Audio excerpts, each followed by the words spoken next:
Hai, Assalamualaikum. Bersama saya, Cikgu Tun dalam mata pelajaran Sejarah tahun 6. Hari ini kita ingin belajar tentang tema 2 kita Rakyat Malaysia, Unit 5 Agama dan Kepercayaan di Malaysia. Tajuk kita pada hari ini ialah Adab di Rumah Ibadat. Murid-murid bolehlah rujuk pada buku teks muka surat 109 hingga 111. Standard pembelajaran pada hari ini iaitu 11.2.4 iaitu menyenaraikan rumah-rumah ibadat di Malaysia, kewarganegaraan 11.2.5 dan 11.2.7.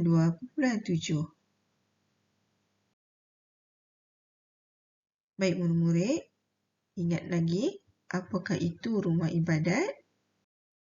Ya, rumah ibadat ialah suatu institusi atau lokasi di mana sekumpulan orang datang untuk bersemayam atau melakukan kegiatan keagamaan lain. Okay, nyatakan rumah ibadat.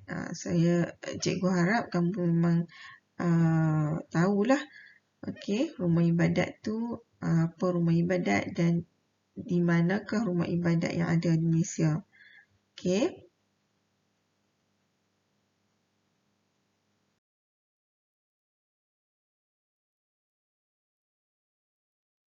Semua orang dah tahu.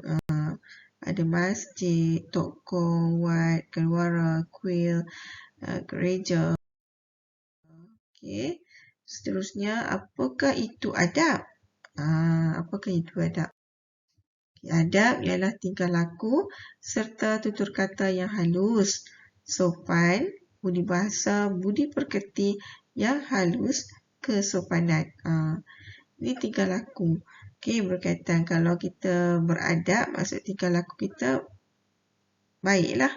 Okey, kita hormat orang, kita cakap lemah lembut. Itu adalah tingkah laku. Okey.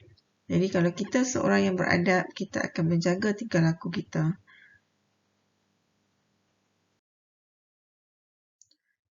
Baik, seterusnya, mengapakah kita perlu mengetahui adab, pantang larang dan peranan rumah-rumah ibadat kaum lain? Kenapa ya? Kenapa kita perlu tahu adab, kemudian pantang larang, peranan rumah-rumah ibadat?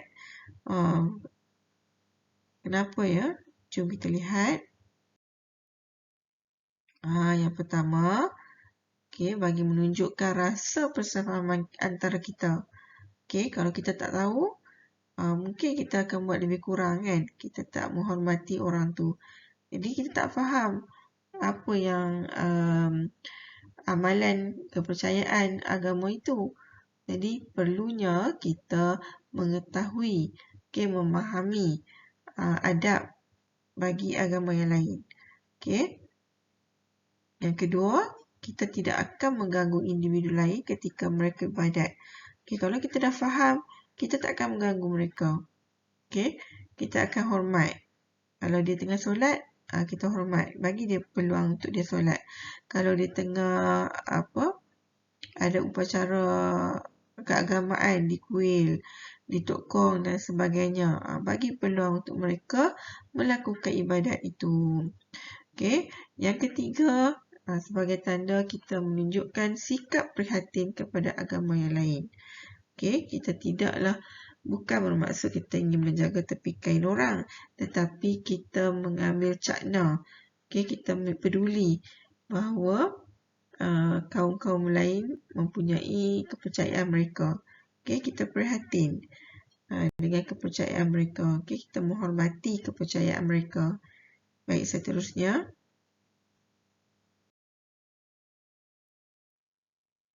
Apakah ada adab yang perlu dijaga ketika kita berada di setiap rumah-rumah ibadat?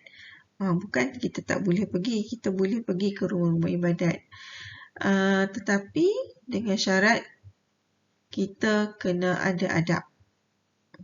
Jadi soalannya, apakah ada adab yang perlu kita jaga? Jom kita tengok.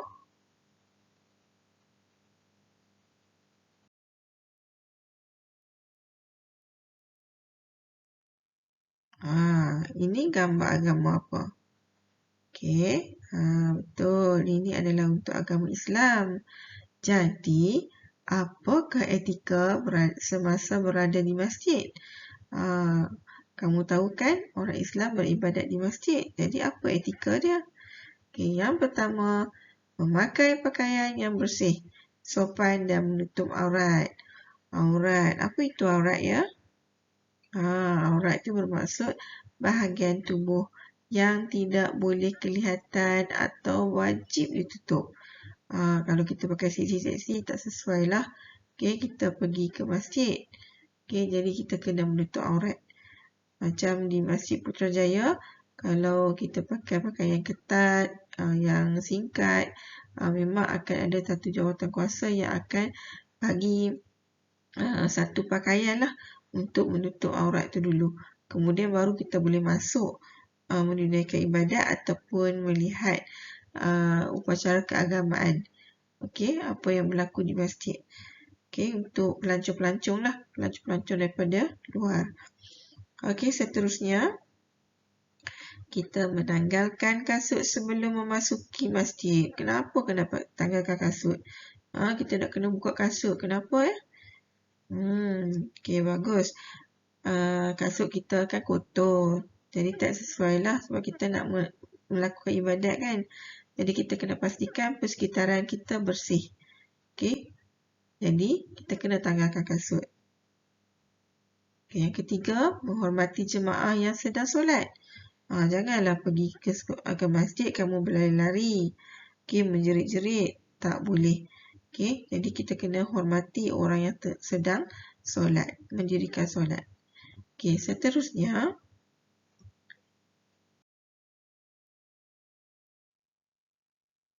Ni agama apa? Okay, agama Kristian. Bagus. Baik, etikanya ialah Kristian dia sembahyang di gereja. Jadi etikanya apa? Yang pertama, mendengar ucapan paderi dengan senyap dan hormat. Kalau di gereja, paderi lah yang melaksanakan, menjalankan upacara keagamaan tu. Tapi kalau dekat masjid, imam, bilal yang mendirikan solat. Okey, sekarang ni di gereja. Dia punya tu mendengar upacara paderi dengan senyap. Jangan bising, kita hormat. Kita kena senyap dan hormat. Okey, yang kedua, memberikan sumbangan ikhlas. Okey, sumbangan ni untuk apa? Untuk pembangunan gereja tu lah. Okey, sebab itulah kita kena bagi sumbangan. Okey, kalau di masjid pun ada tabung sumbangan, ada tabung masjid. Okey, janganlah kita pergi tanpa ada kesedaran, kita curi pula. Janganlah. Okey. Kita beri sumbangan tak apa, tapi jangan curi. Okey, yang seterusnya, tertib dan bersopan. Tertib dan sopan, jangan berlari. Okey, jangan berlari, kita duduk diam-diam. Okey, dengar apa yang padri itu cakap. Okey, kita duduk dengan sopan. Janganlah duduk berdiri, terkangkang ke kan.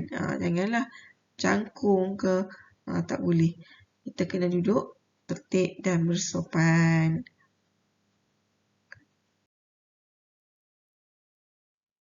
Okey. Ni agama apa? Agama Hindu.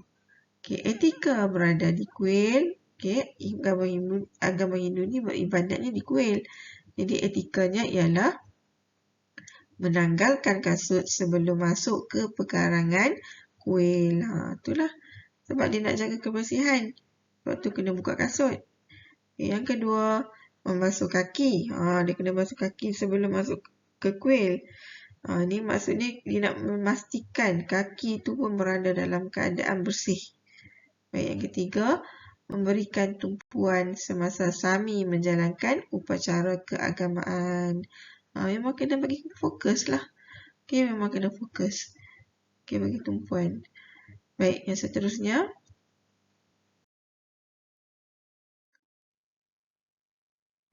Ni agama Buddha. Okay, etikanya ialah agama Buddha ni dia bersemayam di Wat. Wat Siam kan. Okay, kita panggil Wat Siam. Wat Siam tu dia beragama Buddha tau. Okay, yang pertama, memakai pakaian yang sopan. Tetap sopan. Mana ada agama yang pakai pakaian tak sopan kan? Semua agama memakai pakaian yang sopan. Yang kedua, menanggalkan kasut sebelum masuk ke dalam wad. Pun sama. Kita ingin menjaga tempat. Tempat suci tu. Jadi kita kena tanggalkan kasut. Yang ketiga, memberikan tumpuan ketika beribadat. Pun sama. Setiap agama mesti kita bagi tumpuan. Yang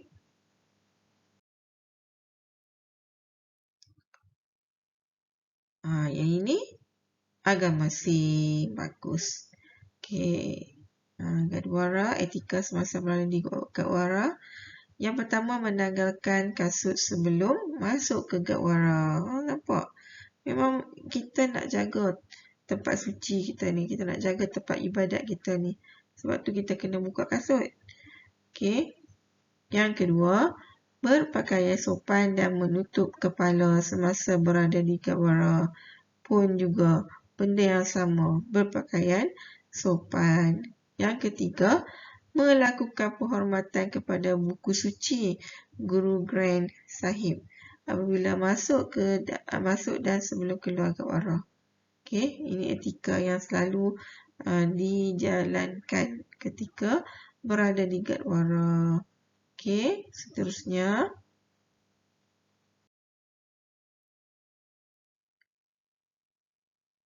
Yang ini agama Tao. Agama Tao ni beribadat di Tok Kong. Jadi, apa yang perlu mereka buat ialah memakai pakaian yang sopan. Sama je semua agama ni. Pakai pakaian sopan. Yang kedua, melakukan upacara pemujaan dan penghormatan. Mengikut aturan. Dia ada aturan-aturan dia. Jadi, kita kena hormatlah. Sama ada dia ambil masa yang lama ke ataupun asap ke apa dan sebagainya. Kita kena hormat. Dia mesti akan ada aturan-aturannya. Bagi peluang untuk mereka melakukan ibadat. Dan akhir sekali kesimpulannya, rakyat Malaysia terdiri daripada pelbagai agama. Kamu dah tahu kan, agama Islam, Kristian, Hindu, Buddha, Sikh dan Tao. Jadi setiap agama ni mempunyai tempat ibadat masing-masing. Jadi setiap tempat tu juga mesti akan ada etikanya.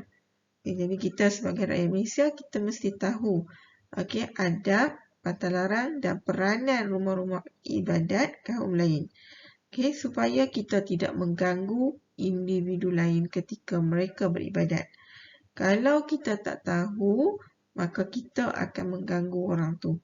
Sebab kita tak tahu kan. Jadi kita kena tahulah. Supaya kita tidak mengganggu orang lain ketika mereka beribadat.